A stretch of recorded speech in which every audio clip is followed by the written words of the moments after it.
ছাত্র জনতার অভ্যুত্থানের মুখে বাংলাদেশ থেকে পালিয়ে যাওয়া প্রধানমন্ত্রী শেখ হাসিনা বাংলাদেশকে ঠিক কতটা ক্ষতি করে গেছেন সেটা বোঝানো একটু মুশকিল।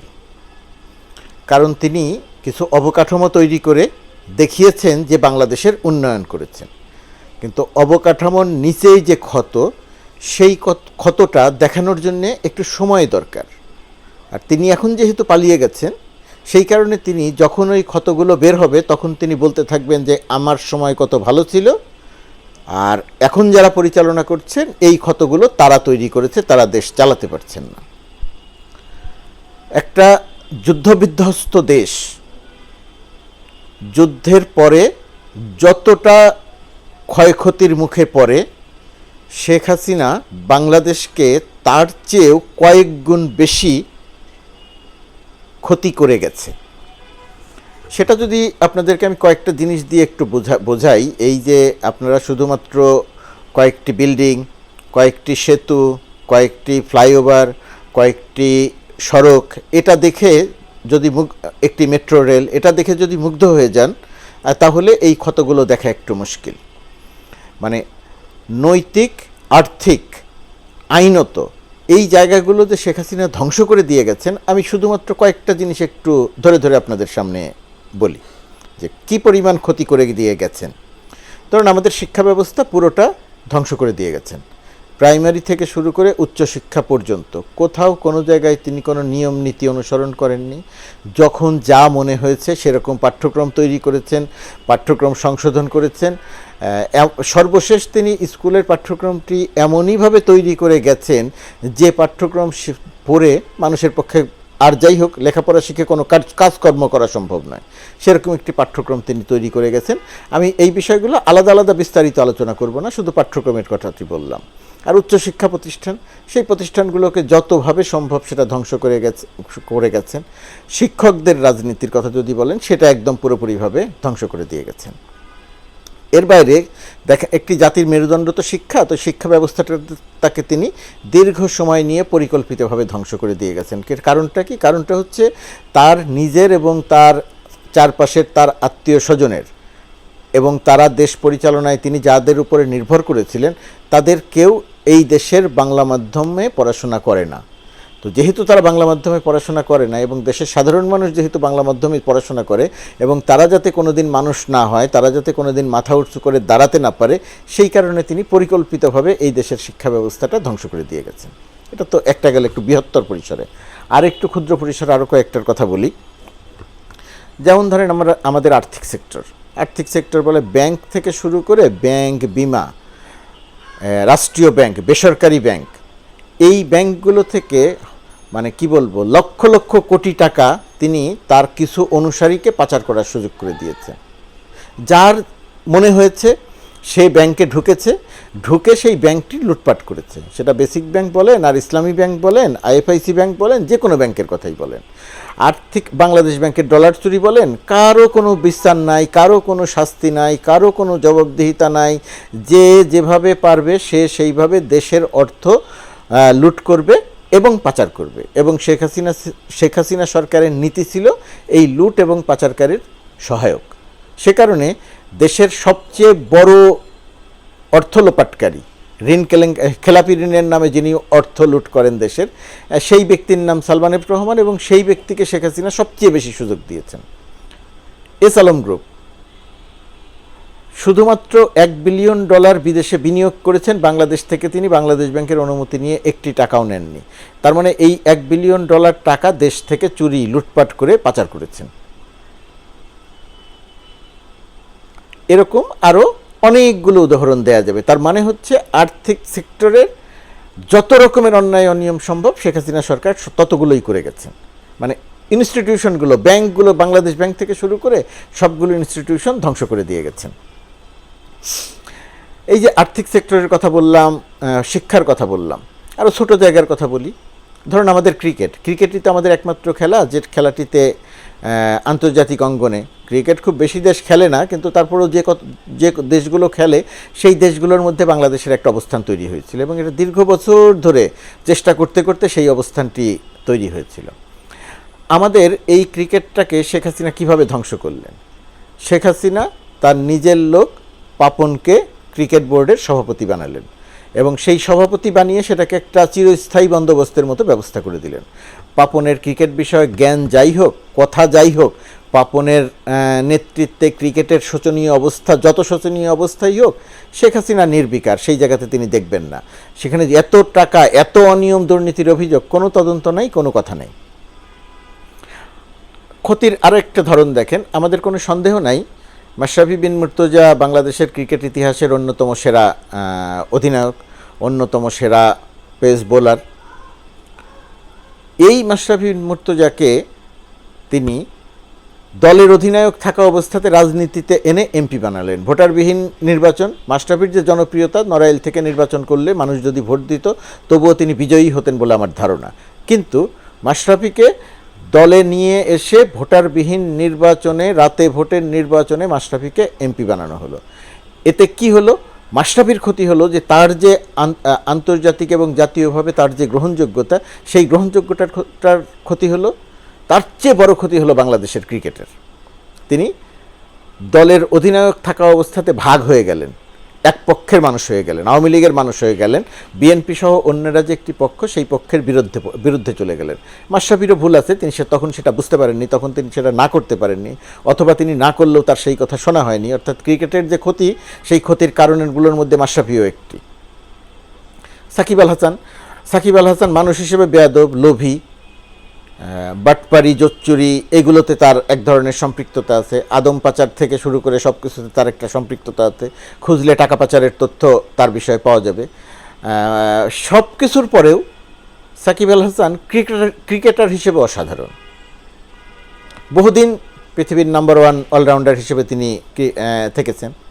কিন্তু সাকিব আল হাসানকে শেখ হাসিনা আরও বড় বেয়াদবি করার লাইসেন্স দিয়ে দিল। সাকিব আল হাসান বোর্ড যে সিদ্ধান্তই নিক, সে সিদ্ধান্ত মানে না। জাতীয় দলে খেলার কথা, জাতীয় দলে খেলবে না, সে অন্য জায়গায় লিগ খেলতে চলে যায়। বোর্ড তাকে কোনো কিছু বলতে গেলে চিন্তা করে, কারণ সাকিব আল হাসানের কাছে শেখ হাসিনার সরাসরি সম্পর্ক। সাকিব আল হাসান প্রধানমন্ত্রী শেখ হাসিনাকে ফোন করে কথা বললেই সেই সাকিব আল হাসান যেটা বলেন সেটাই গ্রহণযোগ্য হয়, বোর্ড যেটা বলে সেটা গ্রহণযোগ্য হয় না। অর্থাৎ বাংলাদেশের ক্রিকেটটাকে আজকে যে শোচনীয় অবস্থার মধ্যে পড়েছে, এর একক কৃতিত্ব মানে কি, মানে ভয়াবহ রকমের কৃতিত্ব, সেটি হচ্ছে শেখ হাসিনার। মানে একটা খেলাকেও তিনি ছেড়ে দেননি। আরও দেখেন, আমাদের চলচ্চিত্রের অবস্থা খুবই খারাপ, আমাদের নাটকের অবস্থা মোটামুটি ভালো, কিন্তু সেই জায়গাটিও শেখ হাসিনা ধ্বংস করে দিয়েছেন। চলচ্চিত্রের যে সমস্ত নায়ক, নায়িকা, অভিনেতা, অভিনেত্রী যারা আছেন, তাদের সবাইকে তিনি দলে এনেছেন যে বিরুদ্ধ মত কিছু থাকবে না, এবং এই সমস্ত নায়ক নায়িকারা এক ধরনের তল্পিবাহকে পরিণত হয়েছেন, এক ধরনের তোষামোদকারীতে পরিণত হয়েছেন। ঢাকার থেকে প্লেনে চট্টগ্রাম গিয়ে চট্টগ্রামে বক্তৃতার সময় বলে যে ঢাকা চট্টগ্রাম হাইওয়ে রাস্তা কি ইউরোপের মতো, মানে এক ধরনের বাটপাড়িতে পরিণত হয়েছেন। 300-400 মানুষ মারা যায়, এই তোষামোদকারী অভিনেতা অভিনেত্রীদের চোখে একটুও পানি আসে না, সেটা নিয়ে কথা বলা হয় না। বিটিভিতে আগুন দেয়া, অবকাঠামো পুড়িয়ে দেয়া, তারা বিটিভির সামনে গিয়ে কান্নাকাটি করেন। তো এই কারণে এই চলচ্চিত্রের এই অঙ্গনটি অভিনয় শিল্পের একটি অংশ, অভিনয় শিল্পীদের একটি অংশ একেবারে সম্পূর্ণরূপে শেখ হাসিনা হাতে ধরে ধ্বংস করে দিয়ে গেছেন। যদিও অভিনয় শিল্পী নির্মাতাদের একটা বড় অংশ প্রতিবাদে শরিক হয়েছেন, এবং তারা পাঠকের কাছে, তারা দর্শকের কাছে গ্রহণযোগ্য একটা অংশ, এটা কিছুটা আসার কথা। কিন্তু চলচ্চিত্রের জায়গাটা তাদের এমপি বানিয়েছেন, তাদের নানা রকমের সুযোগ সুবিধা দিয়েছেন, তোষামোদকারী বানিয়েছেন, ইত্যাদি ইত্যাদি বানিয়ে ওই জায়গাটাও আমাদেরকে ধ্বংস করে দিয়ে গেছেন শেখ হাসিনা। আরেকটা কাজ তিনি করেছেন, সেটা হচ্ছে অরাজনীতিক। ধরেন সজীব ওয়াজেদ জয়ের বন্ধু, তার ছেলের বন্ধু আরাফাত, তার আর কোনো যোগ্যতা নেই, বাংলাদেশের রাজনীতি করেন নাই, বাংলাদেশের রাজনীতি বোঝেন না। তার একটাই যোগ্যতা, সেটা হচ্ছে তিনি মিথ্যা কথা বলতে পারেন। ওই যে হিটলারের যে মিথ্যা বলার প্রচারক ছিলেন না, ডক্টর জোসেফ গোয়েবলস, একটি কথা বারবার করে পরিকল্পনা করে মিথ্যা কথা বলতেন।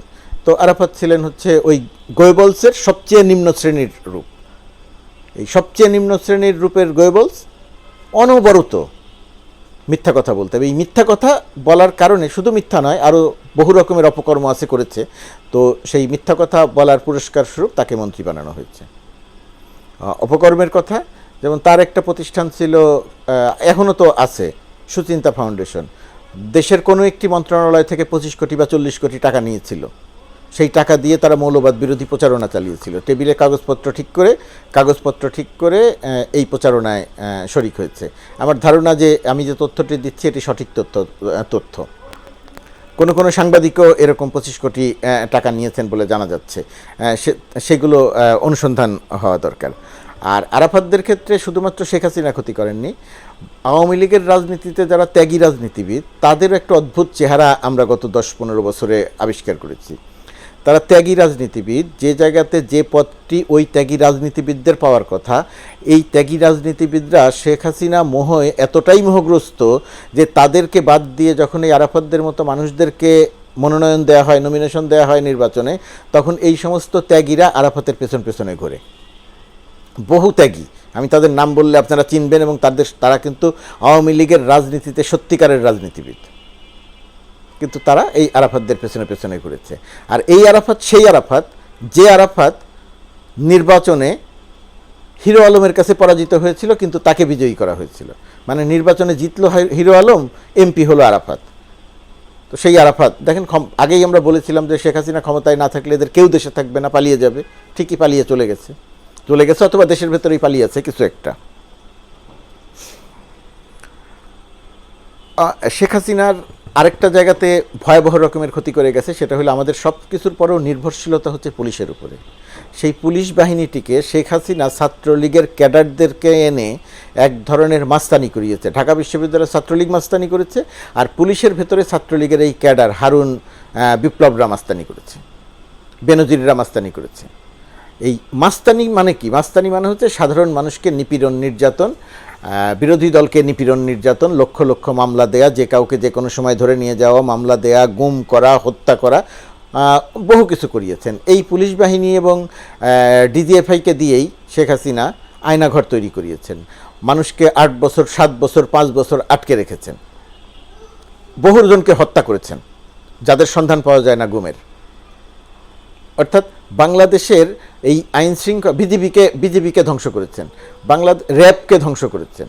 অর্থাৎ বাংলাদেশের এই আইন শৃঙ্খলা রক্ষাকারী বাহিনী, এই বাহিনীগুলোকে শেখ হাসিনা পরিকল্পিতভাবে ধ্বংস করে দিয়েছেন। ছাত্রলীগের কথা বললাম, ছাত্রলীগ একটা ঐতিহ্যবাহী সংগঠন ছিল। সেই ছাত্র সংগঠনকে শেখ হাসিনা একটা রেপিস্ট সংগঠনে পরিণত করেছেন। ছাত্রলীগের নেতাদের প্রধান কাজ নারী নেত্রীদের এবং সাধারণ শিক্ষার্থীদের নিপীড়ন এবং নির্যাতন করা, ধর্ষণ করা। ছাত্রলীগই বাংলাদেশের একমাত্র ছাত্র সংগঠন যারা শিক্ষাঙ্গনে শিক্ষার্থীদের ধর্ষণ করে। সেই ধর্ষণের উৎসাহদাতা, ইন্ধনদাতা শেখ হাসিনা। যুবলীগ একই কথা, যুবলীগের রাজনীতিবাদ, মাস্তানি, ঠিকাদারি, চাঁদাবাজি এতে সম্পৃক্ত করে গেছেন। আওয়ামী লীগের তো কোনো কথাই নেই, আওয়ামী লীগ রাজনৈতিক দলটিকেই তো শেখ হাসিনা ধ্বংস করে দিয়ে গেছে। ইতিহাসের সবচেয়ে বাজে, সবচেয়ে অযোগ্য, সবচেয়ে অদক্ষ ওবায়দুল কাদেরকে পরপর 3বার, মনে হয়, হ্যাঁ 3বারই তো সাধারণ সম্পাদক বানিয়েছেন। মানে অযোগ্যতাই তার কাছে যোগ্যতা। আর শেখ হাসিনা সবচেয়ে বড় যে ক্ষতি করে গেছেন সেটি হচ্ছে বঙ্গবন্ধু শেখ মুজিবুর রহমানের। বঙ্গবন্ধুর ক্ষতিটা শেখ হাসিনা সবচেয়ে বেশি করেছেন। মুক্তিযুদ্ধের ক্ষতি শেখ হাসিনা সবচেয়ে বেশি করেছেন। বঙ্গবন্ধুকে তার এই সকল রকমের অন্যায়, অনিয়ম, দুর্নীতি, অনৈতিকতার কাজে, ক্ষমতায় থাকার কাজে, শিক্ষার্থীদের হত্যা করার কাজে বঙ্গবন্ধুর ইমেজকে ব্যবহার করেছেন, মুক্তিযুদ্ধের চেতনাকে ব্যবহার করেছেন। সাইফুদ্দিন মানিকের মতো একজন বাটপারকে বিচারপতি বানিয়েছেন। এই বাটপারকে দিয়ে টকশোতে মিথ্যা বলিয়েছেন, মানুষকে অপমান, অসম্মান করেছেন। সব কিছু করেছেন বঙ্গবন্ধু এবং মুক্তিযুদ্ধের চেতনা বিক্রি করে। তার মানে হচ্ছে নৈতিকভাবে এবং আইনগতভাবে শেখ হাসিনা বাংলাদেশকে ধ্বংস করে গেছেন, আর্থিক খাত ধ্বংস করে গেছেন, আইন শৃঙ্খলা বাহিনী ধ্বংস করে গেছেন, ক্রিকেট ধ্বংস করে গেছেন, আর কতগুলোর কথা বলবো। বাংলাদেশকে দাঁড়ানোর জন্য, উঠে দাঁড়ানোর জন্য যে জায়গাগুলো সবচেয়ে গুরুত্বপূর্ণ, সেই জায়গাগুলো ধ্বংস করে দিয়ে শেখ হাসিনা তার আত্মীয় পরিজন নিয়ে, পালানোর সময় 2 জন পালিয়েছেন, কিন্তু আত্মীয়রা, বোনের ছেলে, নিজের ছেলে, এই সমস্ত একেবারে কাছের আত্মীয় যে কয়জন, সেই কয়জনকে, ঢাকার মেয়র, দক্ষিণের মেয়র, সেই কয়জনকে পালানোর সুযোগ দিয়ে এবং নিজে পালিয়ে গেছেন। সমগ্র বাংলাদেশকে অরক্ষিত রেখে গেছেন, দলের নেতাকর্মীদের অরক্ষিত রেখে গেছেন। সেই অরক্ষিত বাংলাদেশে প্রথম কয়েকদিন অত্যন্ত অরাজক পরিবেশ চলেছে এবং ক্রমান্বয়ে সেটা এখন স্বাভাবিক অবস্থায় পৌঁছচ্ছে। গতকাল 32 নম্বরে যে ঘটনাগুলো ঘটেছে, এগুলো কোনোভাবেই ঘটা উচিত নয় এবং আমি বিশ্বাস করি আস্তে আস্তে সময়ের সঙ্গে সঙ্গে এগুলো ঘটা বন্ধ হবে। শেখ হাসিনার নাম ব্যবহার করে শেখ হাসিনা পালিয়ে গিয়ে এখনও বাংলাদেশে অরাজকতা তৈরি করবেন, বাংলাদেশের মানুষ তা হতে দিবে না। ছাত্র জনতা আপনাকে বাংলাদেশ থেকে তাড়িয়েছে, এখন বাংলাদেশের বাইরে থেকে আপনি বাংলাদেশে ষড়যন্ত্র করবেন, সেই কাজ বাংলাদেশে ছাত্র জনতা আপনাকে করতে দেবে না। এখানে বসে যারা করবেন তাদেরও বিষয়টি মাথায় রাখতে হবে। ছাত্র জনতা ষড়যন্ত্রকে, ছাত্র জনতা বাংলাদেশকে অস্থিতিশীল করার কোনো পরিকল্পনা কোনোভাবেই হতে দেবে না।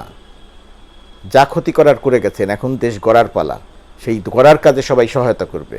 যারা ক্ষতিগ্রস্ত করার চেষ্টা করবে তাদের জন্যে বিপদ আসন্ন থাকবে।